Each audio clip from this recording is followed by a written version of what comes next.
আসসালামু আলাইকুম। আজকে দেখাচ্ছি মহব্বতী শরবত। আমরা প্রথমে এখানে আধা লিটার দুধ নিয়েছি।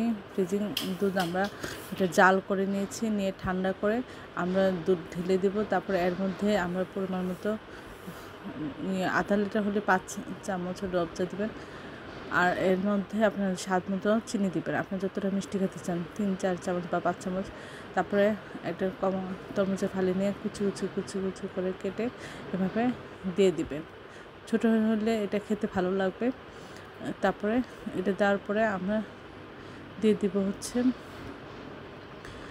যারা ঠান্ডা খেতে চান এর মধ্যে বরফ দিয়ে দিবেন বা ঠান্ডা পানি দিবেন। আর এটা পুরোটাই দুধ দিয়ে করতে পারবেন। আপনি চাইলে এর মধ্যে কিছুটা পানিও মিক্সড করে দিতে পারেন। তবে চিনি, তরমুজ, দুধ সব কিছু একসাথে খুব ভালো করে মাখিয়ে নিলেই তৈরি হয়ে যাবে অসাধারণ স্বাদের মহব্বতী শরবত। এটা অসাধারণ লাগে। এটা গরমে এটা গলা কলিজা সব ঠান্ডা হয়ে যায়। আশা করি এই শরবতটা একবার হলে আপনারা খাবেন। এর একটু ভিন্নধর্মী স্বাদ আপনারা উপভোগ করবেন।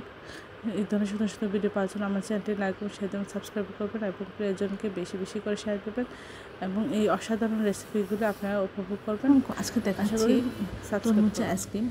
তরমুজ ছোটো ছোটো করে কেটে নিয়ে আমরা ব্লেন্ডার জারে ব্লেন্ড করে আমরা এইভাবে সুন্দর করে ছেঁকে নিয়েছি।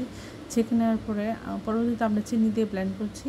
আর আমরা এর সাথে প্রথমেই চিনি দিই না, আমরা এর সাথে চিনিটা খুব ভালো করে মিশিয়ে নিয়েছি।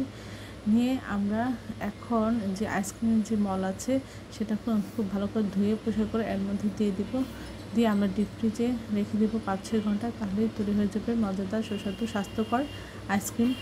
এই ধরনের সুন্দর সুন্দর ভিডিও পাওয়ার জন্য আমার চ্যানেলটি লাইক করুন, শেয়ার দেবেন, সাবস্ক্রাইব করবেন এবং প্রিয়জনকে বেশি বেশি করে শেয়ার দেবেন।